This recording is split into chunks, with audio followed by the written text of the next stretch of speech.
Okay, page 12. Tell whether the rates of change are constant or variable. So when we divide them, are they going to be the same or are they going to be different?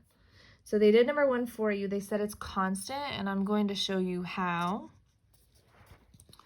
So if we divide each of these, 150 divided by 1, 300 divided by 2, 750 divided by 5, and 1050 divided by 7, you should get the same number. So if you divide that in a calculator, for each one of these, you're going to get a constant of 150, which means the relationship between servings and calories is constant because we divided each of them and we got the same number.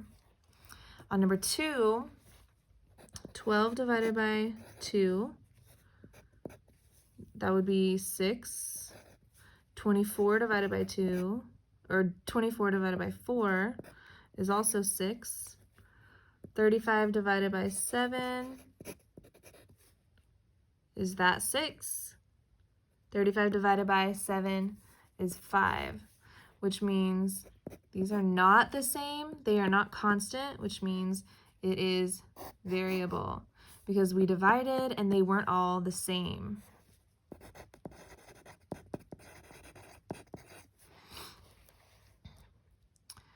Moving on, find the slope of each line, and they did the first one for you.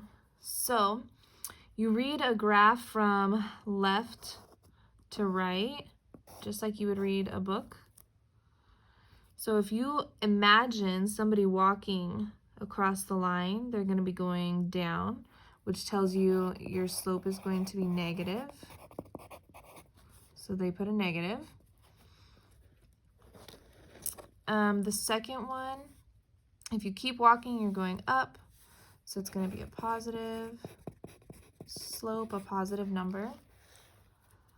Again, we are going up, so it's positive. And then we are going down, so it's negative. But we can't just say positive or negative. It has to be a number. A slope is a number. So let's see how they got -3. The slope is the same as k. It's y over x. So we're going to do the change in y over the change in x. So on a graph, if you pick 2 points, you can pick any 2 points that fall perfectly. So I'm not going to pick that point. I could pick this point. And I could pick this point. As long as they perfectly cross the lines of the graph, the lattice lines, then those are good points to pick because those are whole numbers. So the change in y is going to be our rise, and the change in x is going to be the run. So we're rising 1, 2, 3, and we're running 1. So your slope would be 3 over 1, which is 3. And we said it's negative because it's going down. So -3 is your answer. Same thing on number 2. You're going to pick any 2 points. And you're going to calculate how is y changing with respect to x. So we're rising 1, 2, 3, 4, 5. And we're running 1, 2, 3, 4, 5.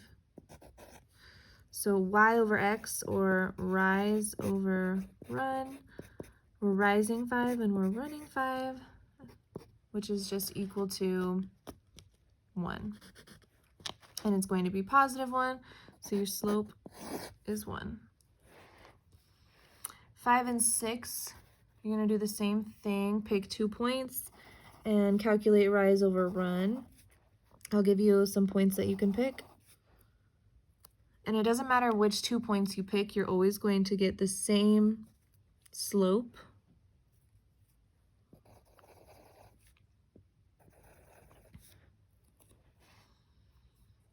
And then make sure the slope is a number and you include whether it's positive or negative. Okay, number 7 was done for you, and I will explain how to do it. In 3 hours, 654 gallons of water passed through a pipe. So I know that the two quantities that I'm dealing with are gallons and hours. So I want to see the relationship between gallons and hours. What was the average rate in gallons per hour? So I know that I'm going to divide gallons over hours at which the water passed through the pipe. So the information that they gave us was 654 gallons in 3 hours. So if you were to divide that, because it is a fraction, that would be 218 gallons in 1 hour, which is how they got their answer. And it is similar on number 8. We are talking about miles per hour. Those are our two quantities. So you're going to divide miles over hours.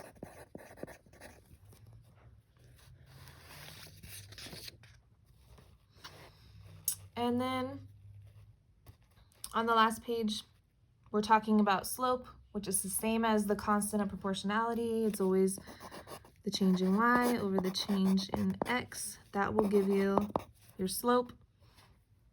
So we can find the slope from a table, or we can find the slope from a graph. So looking at these values, this one is y, so how is y changing? From 4 to 2, we subtracted 2. From 2 to 0, we subtracted 2. And from 0 to negative 2, we subtracted 2. So the y's are changing by negative 2. And then how are the x's changing? So from negative 6 to negative 3, we are adding 3. And if you can't see that with the negatives, then start off with the positives. How are we changing from 0 to 3? We are adding 3.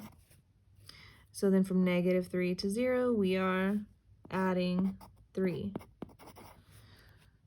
So then you can see that if you compare how y is changing with how x is changing, you're going to get your slope of negative 2 over positive 3. And it doesn't matter which one you pick, it's always going to be the same slope. So they got their slope right here. And then from a graph, the points in the table, they graphed them to get this line. And then you could have also picked 2 points in here to find the change in y. So y is changing 1, 2, 3, 4, 5, 6. And we're rising 6 and we're running 1, 2, 3, 4, 5, 6, 7, 8, 9. 1, 2,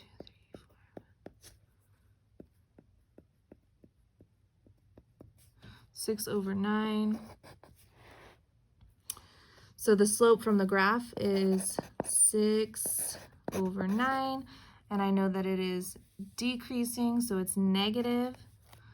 So since the table and the graph are the same, they should have the same slope. So this slope should be the same as this slope. So it's negative 6 over 9. If you reduce that or simplify it by dividing by a fraction of 1, you should get the same number, which we do, which means this slope is the same as this one. You could have also picked different points in the graph, such as this one and this one, and I'm rising 2 and I'm running negative 3, so you're still going to get the same slope. So I hope that helps with answering the rest of the questions on the page. Again, if you have any questions, you can always email me. I did not do all the problems for you, so you still need to work through and do your best to complete the pages.